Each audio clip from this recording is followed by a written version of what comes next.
All right, let's jump right in. Today, we are diving into something that, get this, research actually shows is a more powerful predictor of success than even your IQ.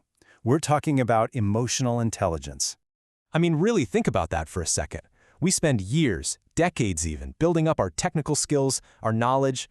But what if the real superpower, the thing that actually sets people apart, is all about mastering our own emotions and, really understanding the emotions of the people around us?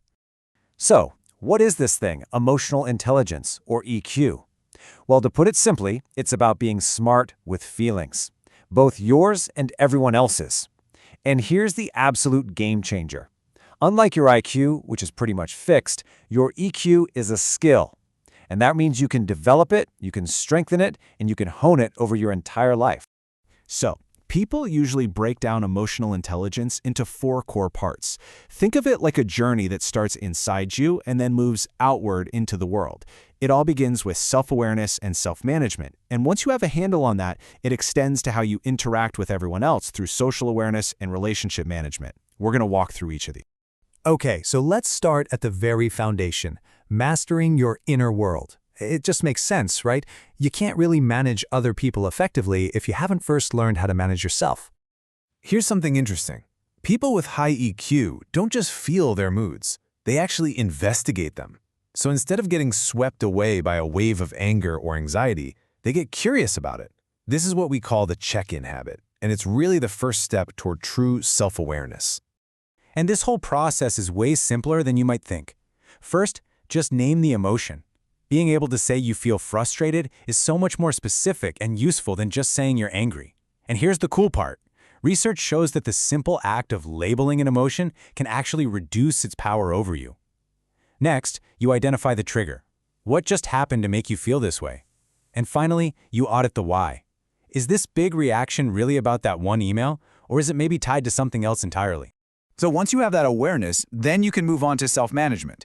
And the absolute key here is mastering that tiny, crucial little space between something happening and how you respond to it. In that pause, that's where your power is. And here's a beautifully simple but incredibly powerful technique, the 5-second rule. Before you hit send on that fired-up email, just pause. Take one deep breath for 5 seconds. In that single moment, you are literally shifting control from your reactive, emotional brain, that's the amygdala, to your rational, thinking brain, the prefrontal cortex. It's almost like hitting a neurological reset button. Okay, so we've looked inward. Now, let's turn our focus outward. How do we take all this emotional intelligence and use it to master our relationships? This is where social awareness and relationship management really come into play. You know, a famous UCLA study revealed something that just might blow your mind. When it comes to communication, the actual words you use, they only account for about 7% of the message's impact. Just 7%. 38% is your tone of voice, and a whopping 55% is your body language. The big takeaway here? It's not just what you say, it's how you say it that really matters. I mean, just look at the incredible story of Harvard psychologist Amy Cuddy. She was in a severe car accident that caused a significant drop in her IQ.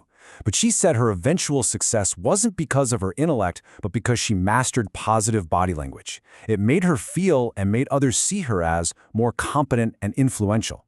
It's just a perfect real-world example of body language being a kind of superpower. So how can you start doing this? Well, you can start with small, conscious actions. When you're talking to someone, try holding eye contact for about 7 to 10 seconds. It really builds a connection. When you're listening, show you're engaged. Lean in, nod along. These simple things signal to other people that you're present, you're confident, and that you're truly hearing them. And here's a really powerful little language trick for managing relationships. Just notice what happens when you swap one tiny word. But creates a fight. It pits 2 ideas against each other. I want a vacation, but we need to save. Now listen to this. I want a vacation and we need to save. And creates collaboration. It puts both ideas on the same team, turning a potential conflict into a shared problem we can solve together. It's such a simple change, but it can totally alter the dynamic of a conversation. Okay, before we wrap this up, we have to talk about the one habit that powers everything else we've discussed. You simply can't practice any of these skills if you're running on empty. You have to consistently recharge your EQ battery. This quote from Arianna Huffington is just so powerful. It's from after she physically collapsed from sheer exhaustion and burnout. And it's a really stark reminder that true success just can't come at the expense of your own well-being. People with high EQ get this. They understand how critical it is to know when to stop and recharge. So how do we recharge effectively? Well, research has actually found an optimal rhythm for productivity. Instead of just grinding away for hours and hours, the most effective people tend to work in these focused bursts, about 52 minutes, and then they take a real disconnected break for about 17 minutes. This isn't about being lazy, it's a scientifically backed strategy to stay at peak performance and, not burn out.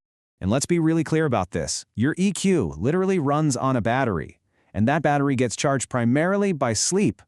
The impact of not getting enough sleep on your focus, your mood, and your ability to think clearly is so severe that studies have shown it can be more impairing than being drunk. So recharging your mind isn't some kind of luxury, it is an absolute necessity. We've covered a lot of ground, right? From mastering your inner world to managing your relationships. But you have to remember, knowledge is just potential power. The real change only happens when you actually put these ideas into practice. So I want to leave you with a challenge. Just one small, actionable step. Think about your week ahead. Can you find just one conversation, maybe with a coworker, your partner, a friend, where you can make a conscious effort to practice deep listening, where your goal is to fully understand them instead of just waiting for your turn to talk? Because when you boil it all down, that's really the heart of emotional intelligence. It's not about social tricks or trying to manipulate people. It is an inside-out job. The journey to building stronger, more meaningful connections with everyone else, it always begins with the work you do on yourself.